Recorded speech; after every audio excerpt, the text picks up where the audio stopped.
న్యాయమైన డిమాండ్ల పరిష్కారం కోసం అన్ని రకాల ప్రయత్నాలు చేసి ప్రభుత్వం అడిగినంత సమయాన్ని ఇచ్చి ఇంకా ప్రభుత్వం చేతులెత్తేసి మీ న్యాయమైన డిమాండ్లు పరిష్కారం చేస్తామని ఇచ్చినటువంటి హామీల్ని అమలు చేయడానికి దానికి సంబంధించినటువంటి మినిట్స్ ఇచ్చే దాంట్లో వాళ్ళ తీవ్రమైనటువంటి నిర్లక్ష్యం వహించిన సందర్భంలో తప్పనిసరి పరిస్థితుల్లో ఈరోజు రాష్ట్ర వ్యాప్తంగా ఇవాళ మనం సమ్మెలోకి వెళ్తా ఉన్నాం.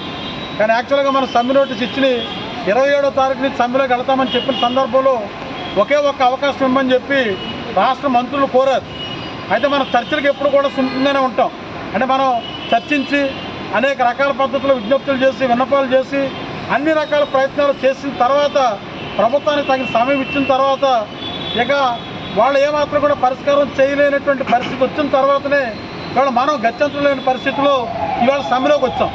కానీ ఇవాళ సమ్మెలోకి రాకముందు వాళ్ళ మంత్రుల స్థాయిలో కూర్చున్నటువంటి సందర్భంలో ఇవాళ సమాన పనికి సమాన వేతనం అనేటువంటి ఒక ఏదైతే సుప్రీంకోర్టు ఇచ్చినటువంటి ఆదేశాలు ఉన్నావో దాన్ని రాష్ట్ర ప్రభుత్వంలో ఉన్నటువంటి అన్ని ప్రభుత్వ రంగ శాఖలకే అమలు జరుపుతాం. అంటే మున్సిపల్ శాఖ కూడా దాంట్లో భాగంగా ఉంటుంది కనుక దీని గురించి మీరు అసలు ఆలోచించే ప్రశ్నే లేదు. ఇవాళ ముఖ్యమంత్రి గారు విశాఖపట్నంలో ఉన్నారు. ఇవాళ రేపు పత్రికల్లో ప్రకటన వస్తుంది. దానిపైన మనం చర్చించేటువంటి అవసరమే లేదు.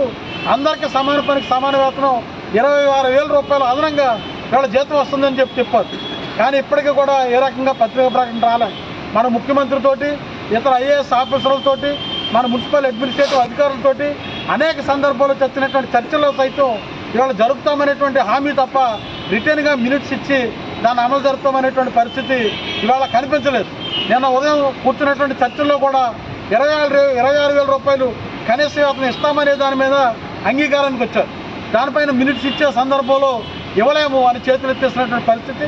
ఇవ్వలేమనడమే కాకుండా మీకు ఇస్తే మిగిలినటువంటి కాంట్రాక్ట్ ఉద్యోగులు అవుట్సోర్సింగ్ ఉద్యోగులు కూడా అదే వేతనాలు ఇమ్మని అడుగుతారు అని చేత ఇవ్వలేమని చెప్పారు.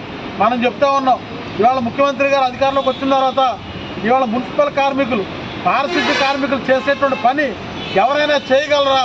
ఎంత ఇవాళ ప్రజల ఆరోగ్యాన్ని పరిరక్షించేటువంటి ఇంత పరిశుద్ధమైనటువంటి ప్రజలందరి యొక్క ఆరోగ్యాన్ని పరిరక్షించేటువంటి పనిలో వాళ్ళ పారిశుద్ధ్య కార్మికులు మనం ఎవరమో చేయలేనటువంటి పని వాళ్ళు చేస్తూ ఉన్నారో వాళ్ళకి ఎంత జీతం ఇచ్చినా సరిపడదు.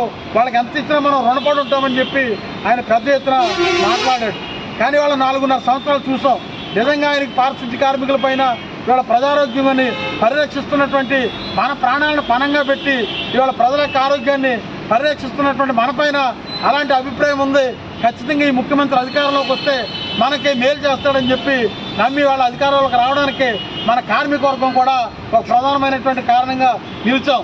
కానీ వాళ్ళ ఆయన అధికారంలోకి వచ్చి 4.5 ఏళ్ళు అయింది.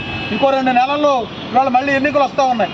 కానీ ఇవాళ ఆయన పదవీ కాలం పరిపూర్తి అయిపోతూ ఉన్న మన న్యాయమైన డిమాండ్లు పరిష్కరించే దానికోసం ఆయన దిగిరాలేనటువంటి పరిస్థితుల్లో అనివార్యంగా ఇవాళ రాష్ట్ర ప్రభుత్వం యొక్క వైఫల్యం కారణంగా మనకు న్యాయబద్ధంగా ఇవాళ అమలు జరుపుతామని చెప్పినటువంటి న్యాయమైనటువంటి వాగ్దానాలు వాటి హామీల్ని అమలు జరపని పరిస్థితుల్లో ఇవాళ మనం ఈ సమ్మెలోకి వచ్చాం. ఇవాళ ముఖ్యమంత్రి గారికి ఒకటే చెప్తా ఉన్నాం.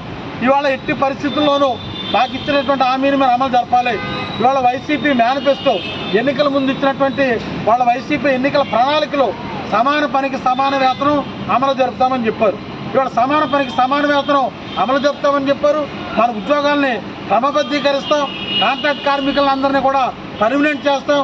వీళ్ళకి మొత్తం పిఎఫ్ ఈఎస్ఐ అన్నింటినీ కూడా పూర్తి స్థాయిలో అమలు జరుపుతాం. వీళ్ళ పర్మనెంట్ కార్మికులకి ఏ పద్ధతిలో ఇస్తామన్నారో అదే వేతనాలు మున్సిపాలిటీలో ఉన్నటువంటి కాంట్రాక్ట్ కార్మికులకి ఇస్తామన్నారు. వీళ్ళ పర్మనెంట్ కార్మికులకు కూడా దాదాపుగా 3 దశాబ్దాలుగా వీళ్ళ పరిష్కారం కానటువంటి సమస్యలు ఉన్నాయి. వాటిని కూడా పరిష్కారం చేస్తామన్నారు. కానీ ఇవాళ ప్రభుత్వం ఏ ఒక్క వాగ్దానాన్ని కూడా అమలు జరపలేనటువంటి పరిస్థితుల్లో ఇవాళ మనం కనీసం 20,000 రూపాయలు బేసిక్నైనా మీరు ఆమోదిస్తే మేము సమ్మె నుంచి విరమిస్తామని చెప్పాం. 20,000 రూపాయలు బేసిక్ని కూడా వాళ్ళు ఆమోదించడానికి సరైనటువంటి హామీ ఇవ్వని సందర్భంలో ఇవాళ గత్యంతరం లేక ఈ సమ్మె చేస్తూ ఉన్నా. ఇవాళ మనం గొంతెమ్మ కోరికలు కోరట్లేదు.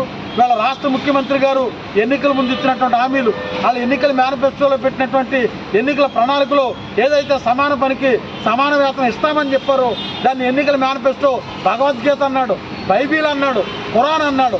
అంటే ఇన్నిటి పైన మీరు వాగ్దానం చేసి ప్రమాణాలు చేసి ఇవాళ బైబిల్ ఇవాళ ఎన్నికల ప్రణాళిక, ఎన్నికల మేనిఫెస్టో, ఇవాళ నవరత్నాలు ఇవన్నింటినీ కూడా అమలు జరిపి తీరుతామని చెప్పి ఏదో కొంత మేరకే ఇవాళ అట్లా అమలు జరిపి ఇవాళ మున్సిపల్ కార్మికులు వచ్చేసరికి ఏ ఒక్క హామీని కూడా అమలు జరిపినటువంటి పరిస్థితి లేదు. అందుకే ఇవాళ రాష్ట్ర ముఖ్యమంత్రి గారికి తాడో పేడో తెలుసుకునే దానికోసం ఇవాళ రాష్ట్ర వ్యాప్తంగా మన సమ్మెలో ఉన్నాం. ఈ న్యాయమైనటువంటి డిమాండ్లు, మీరు ఇచ్చినటువంటి హామీలు, మీరు చెప్పినటువంటి ఎన్నికల మేనిఫెస్టోలో పెట్టినటువంటి వాగ్దానాలు అమలు జరపమని చెప్పి మనం కోరుతూ ఉన్నాం. కొత్త డిమాండ్లు ఏమీ కోరట్లేదు. మీరు ఏదైతే మున్సిపల్ కార్మికులకి అధికారంలోకి వచ్చాక చేస్తామని చెప్పారో వాటిని అమలు జరపాల్సినటువంటి నైతిక బాధ్యత మీ పైన ఉంది. దాన్ని అమలు జరిపి మీ మాట నిలబెట్టుకోవాలి, మాకు న్యాయం చేయాలని చెప్పి గత్యంతరం లేని పరిస్థితుల్లో మీరు చర్చల్ని వీళ్ళ సఫలం చేయకుండా, వీళ్ళ చర్చలను అర్థాంతరంగా మా న్యాయమైన డిమాండ్లు పరిష్కారానికి మార్గం చూపకుండా ముగించినటువంటి సందర్భంలోనే ఇవాళ మేము సమ్మెలోకి వచ్చాం. ఎప్పటికైనా రాష్ట్ర ప్రభుత్వం మీరు ఇచ్చినటువంటి న్యాయమైనటువంటి మా న్యాయమైన డిమాండ్లు, మీరు ఎన్నికల్లో పెట్టినటువంటి హామీలు, ఎన్నికల ముందు మున్సిపల్ కార్మికులకు ఇచ్చినటువంటి వాగ్దానాలు అమలు జరపాలని చెప్పి ఇవాళ డిమాండ్ చేస్తూ ఉన్నాం. రాష్ట్ర ప్రభుత్వం దిగు వచ్చే వరకు మనమైనటువంటి న్యాయమైనటువంటి వేతనాలు, న్యాయమైన డిమాండ్లు పరిష్కరించే వరకు ఈ సమ్మె కొనసాగుతుందని చెప్పి మన ఏఐటీయూసీ నాయకత్వం ఇప్పటికే స్పష్టం చేస్తుంది. ఇవాళ సమ్మెలో రాష్ట్ర వ్యాప్తంగా పాల్గొంటూ ఉన్నాం. ఇప్పటికి రాష్ట్ర ప్రభుత్వం కనువిప్పు కావాలి, లేకపోతే రానున్న కాలంలో ఈ సమ్మె పోరాటాన్ని మరింత ఉధృతం చేసేదానికి కూడా మనం సమాయత్తం అవుదాం. పోరాటం చేయడం ద్వారానే మన న్యాయమైన డిమాండ్లు పరిష్కారం అవుతాయి.